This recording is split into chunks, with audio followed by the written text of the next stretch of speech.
I raised my glass and smiled at the man who stole my wife. Standing in the middle of his million-dollar mansion, surrounded by Seattle's elite, I handed him a small gift box. "Thought you might want this for your wedding slideshow," I said calmly.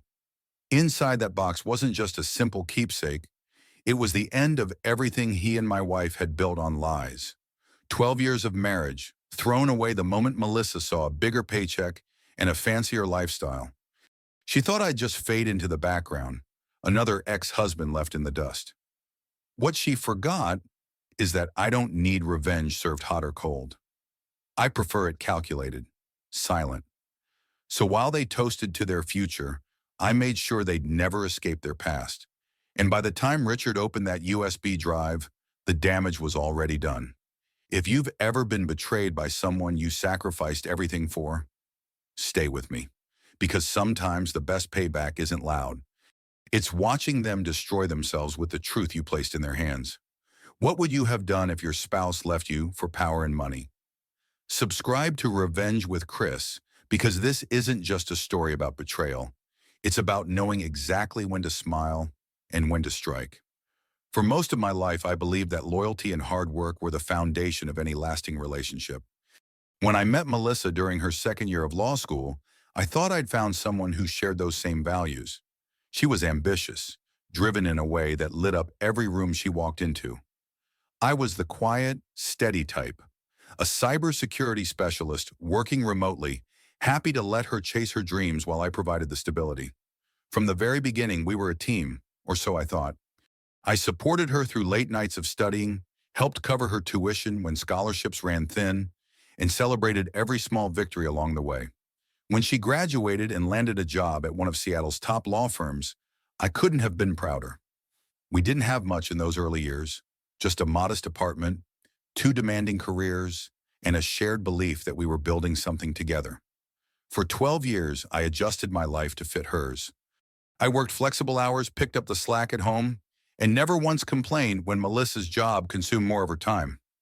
That's what you do when you love someone, right? You make sacrifices. So when she called me, breathless with excitement, to tell me she'd been promoted to junior partner, I was genuinely thrilled for her.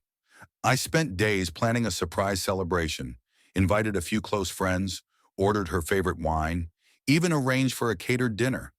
That night, as she walked through the door and saw what I'd done, she smiled. But there was something different, a distance I couldn't quite explain. And then came Richard Harrington. At first, he was just a name, her boss, the founding partner of the firm, a man known for his sharp legal mind and even sharper business instincts. But when I met him in person during a firm event, I noticed how his eyes lingered on Melissa a little too long. How his compliments weren't just professional, they were personal, intimate in a way that made my stomach twist. I told myself I was imagining things. After all, Melissa was my wife. We had over a decade of history, trust, and shared dreams. One conversation with a charismatic boss wasn't enough to shake that foundation, but as weeks turned into months, I couldn't ignore the changes. Melissa started coming home later and later, always with an excuse about last-minute case reviews or client meetings that ran long. She'd dismiss my concerns with a kiss on the cheek and a promise that things would slow down soon. Then came the gifts, designer handbags, jewelry, and luxury perfumes, items far beyond what her salary could comfortably afford. When I asked, she laughed it off, saying the firm rewarded hard work with generous bonuses. I wanted to believe her. I needed to believe her, because the alternative, that the woman I'd devoted my life to was slipping away, was too painful to accept. So I kept quiet. I convinced myself that this was just a phase, that Melissa's success was something we could navigate together like we always had.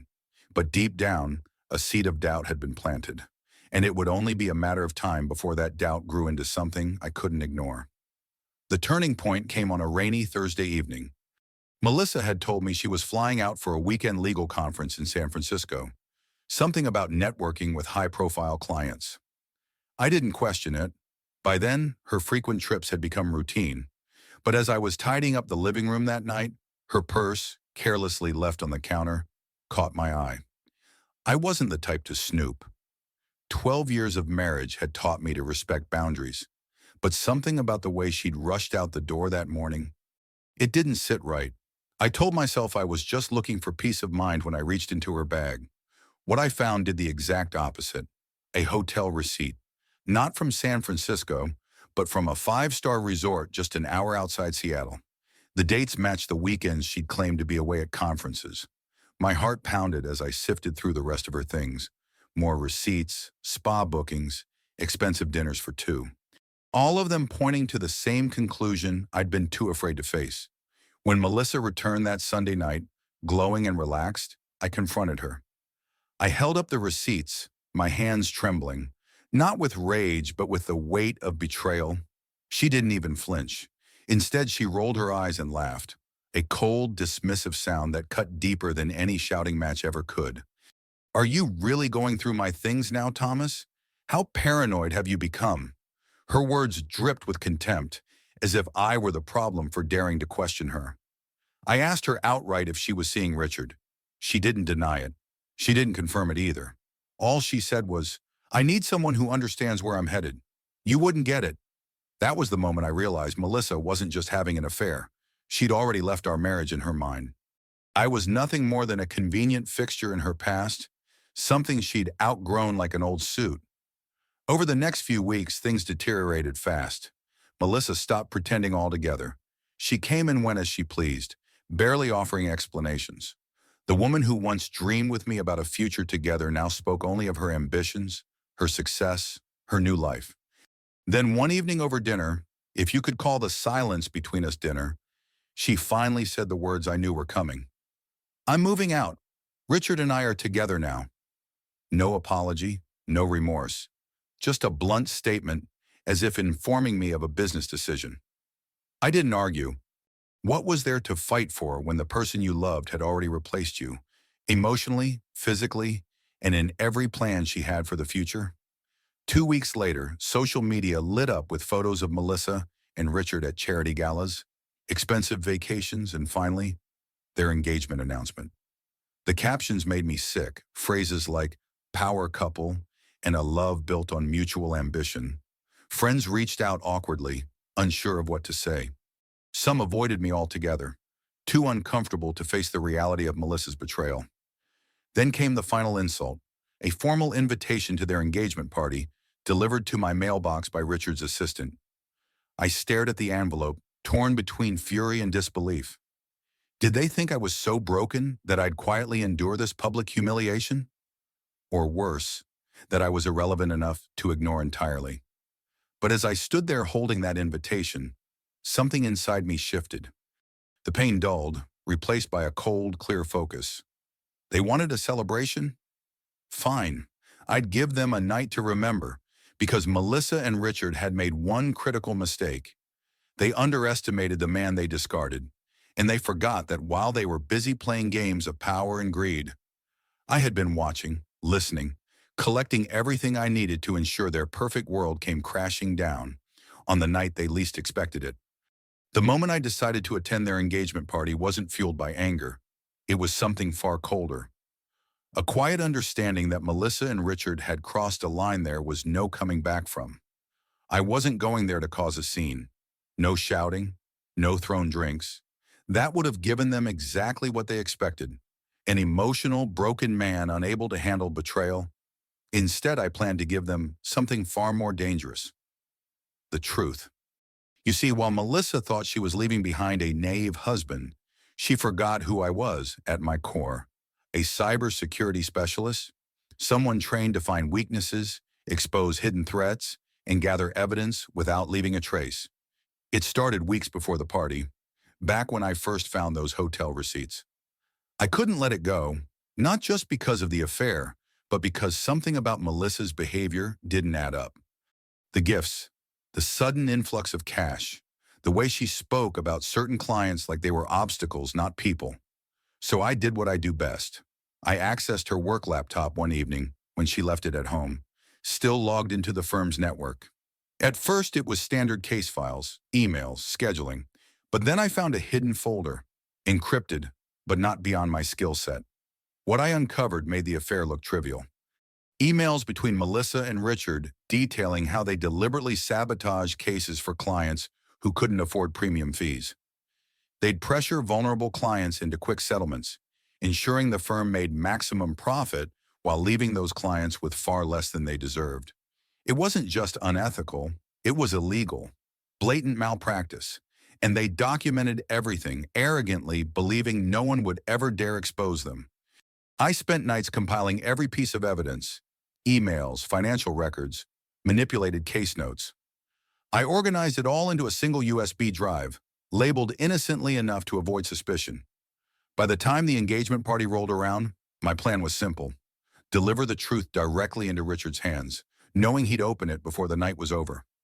What he didn't know was that copies had already been sent anonymously to the State Bar Association and every client they defrauded. There was no turning back now. I wasn't just a man seeking revenge, I was a man ensuring justice, even if it meant burning the last remnants of my past with Melissa. The night of the party, I stood in front of the mirror, adjusting my tie. For the first time in months, I felt calm. Not because I was over the betrayal, but because I knew exactly what was about to unfold. When I arrived at Richard's waterfront mansion, the valet took my car without a second glance. Guests in designer suits and glittering dresses mingled on the terrace, sipping champagne like they belonged to another world, a world Melissa had so desperately clawed her way into. I walked through the grand entrance, greeted by polite smiles and curious glances. And then I saw her, Melissa, radiant in a gown that probably cost more than our first car, laughing effortlessly among Seattle's elite. For a brief second, our eyes met. Her smile faltered, just for a moment, before she masked it with indifference and turned back to her guests. Richard approached me shortly after, extending a hand like we were old friends. "Thomas, glad you could make it. No hard feelings, I hope." I returned his handshake with a steady grip and a practiced smile. "Of course not. I wouldn't miss celebrating your happiness." I reached into my coat pocket and pulled out the small, elegantly wrapped box containing the USB drive.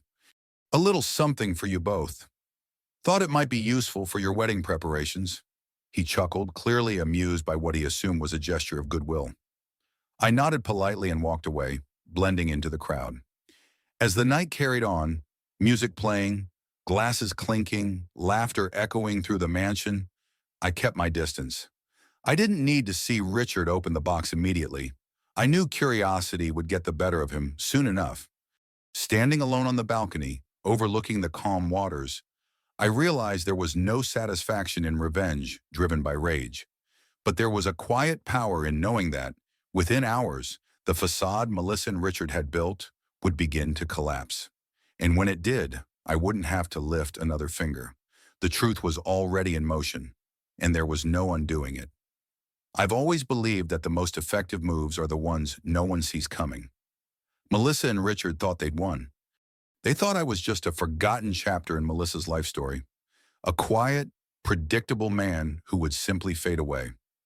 That's exactly what I wanted them to think. While they flaunted their relationship across social circles and social media, I stayed silent. I didn't lash out. I didn't warn them. Because when you're dealing with people who thrive on control and arrogance, the greatest weapon you have is patience. The plan wasn't complicated, but it had to be perfect. I knew Richard wouldn't ignore a neatly wrapped gift from his fiance's ex-husband. His ego wouldn't allow it. He'd be too curious, too confident that whatever was inside couldn't possibly threaten him. What he didn't know was that the USB drive wasn't just a collection of incriminating files. It was a carefully curated dossier.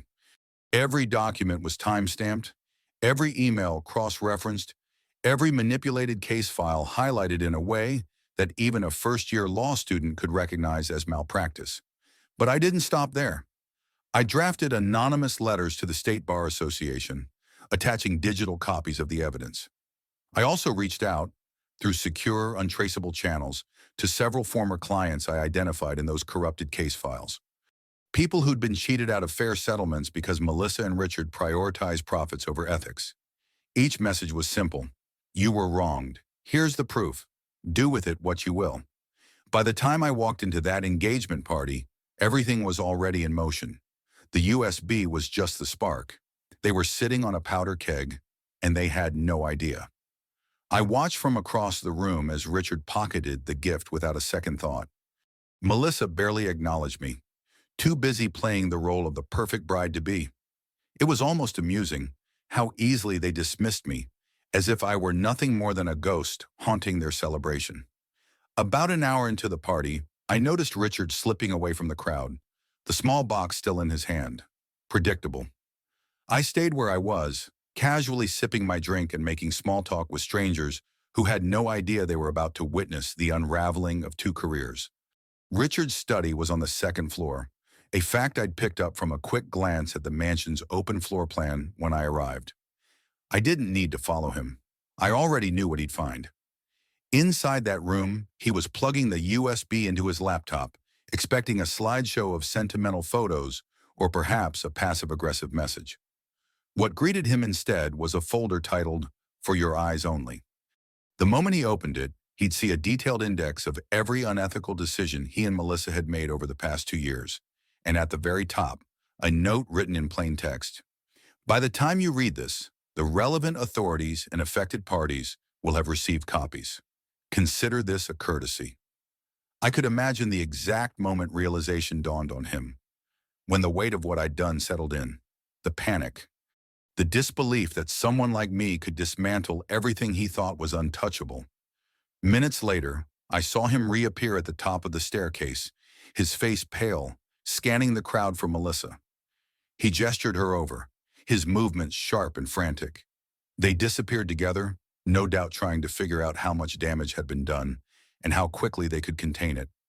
But there was no containing this, not when the evidence was already out in the world. Not when former clients, hungry for justice, would soon be knocking on legal doors with lawsuits in hand.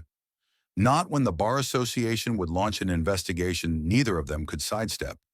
I didn't need to witness their whispered arguments or the frantic phone calls I knew were happening behind closed doors. I'd played my part. Now all that was left was to let the truth do what it always does, surface and suffocate those who built their success on deception. As I set my empty glass down and walked toward the exit, I caught one final glimpse of Melissa. She stood alone near the grand piano, her expression tight, eyes darting toward the hallway where Richard had vanished. Gone was the confident, ambitious woman who had discarded me without a second thought. In her place stood someone realizing that the empire she traded everything for was crumbling, and there was no one left to blame. I walked out of that mansion with nothing but my car keys and a calm I hadn't felt in months. No fireworks, no dramatic confrontations, just the quiet satisfaction of knowing that when you give people enough rope, they'll handle the rest themselves. And Melissa, she'd finally learned that stepping on the people who truly cared about you has consequences, especially when the person you underestimated knows exactly how to expose your darkest secrets. By the time I reached my car, I knew the clock had already started ticking for Melissa and Richard. I didn't need to look back. The damage was done, quietly, efficiently, and without a single word raised in that glittering mansion. 2 days later, the first ripple hit. News broke in the legal community about a formal investigation launched by the State Bar Association. Anonymous tips had exposed malpractice within one of Seattle's most prestigious firms. The names weren't public yet, but I recognized the pattern. It was only a matter of time before the floodgates opened. A week after the party, I received a message from a blocked number. Melissa, her voice, once so composed and sharp, now trembled with barely concealed panic. "Thomas, what did you do?" I didn't answer right away. I wanted her to sit with that question. Let it echo in her mind the way her betrayal had echoed in mine. Finally, I replied, calm and measured. "I didn't do anything, Melissa. You and Richard did this to yourselves. I just made sure the right people knew." She tried to argue, to bargain, but I ended the call with a simple truth. You chose this path. Now walk it. Within days, headlines surfaced. Harrington and Associates under fire for alleged client exploitation. The press had a field day, tearing apart the image Richard had so carefully crafted over decades. Reporters camped outside the firm's offices, cameras flashing as employees slipped out the back doors. Richard's name was everywhere. Synonymous now with greed and corruption, Melissa wasn't spared either. As his fiancée and co-conspirator, she was dragged into the spotlight, her career dissected and destroyed in public view. I watched from a distance as their world unraveled. The firm's biggest clients began pulling out. Legal blogs speculated on disbarment proceedings. Former clients, armed with the evidence I'd provided, filed lawsuits that promised years of financial and reputational ruin. Then came the final blow, an emergency press conference outside Richard's mansion, the same place where they'd toasted to their future just weeks before. Richard stood at the podium, disheveled and visibly shaken, announcing his resignation from the firm he'd built. No apologies, just a hollow statement about addressing these matters privately. Melissa was nowhere to be seen, but I knew where she was. Later that evening, I got confirmation from a mutual friend. Melissa had been suspended indefinitely from practicing law pending the investigation. Her accounts were frozen due to the lawsuits, and Richard, in a desperate attempt to salvage what little he could, had distanced himself from her entirely. The engagement was off. The man she'd left me for, the man who promised her a life of luxury and power, had abandoned her the moment things got difficult. Poetic, really. I never celebrated. There was no victory dance, no gloating post on social media. That's not who I am. Instead, I went back to living my life, this time on my terms, free from the weight of a marriage that had become a facade long before I realized it. Weeks turned into months, and the scandal only grew. Melissa tried to reach out a few more times, emails filled with half-hearted explanations and veiled pleas for sympathy. I never responded. There was nothing left to say. Justice wasn't loud. It didn't need to be. It was in the silence that followed, the silence of careers destroyed, reputations shattered, and two people left to face the consequences of their own greed. I heard through the grapevine that Melissa moved back in with her parents, a far cry from the penthouse lifestyle she once flaunted. Richard, on the other hand, disappeared from public view entirely. Rumors swirled about bankruptcy and pending criminal charges. As for me, I found peace, not in their downfall, but in knowing I never stooped to their level. I didn't lie. I didn't cheat. I simply revealed the truth they worked so hard to bury. And in the end, that was enough. Because sometimes the best revenge isn't about destroying someone with your own hands. It's giving them just enough rope and watching as they tie the noose themselves. It's been a year since that night, the night I handed over a small box that changed everything. People often ask me if I feel satisfied, if watching Melissa and Richard lose everything made the betrayal worth it. The truth is, revenge isn't as sweet as people think. It doesn't erase the pain of being discarded by someone you built your life around. It doesn't fill the empty spaces left behind when trust is shattered. But what it does, if you're patient enough, is give you clarity. Clarity about who you are when everything falls apart and how you choose to respond.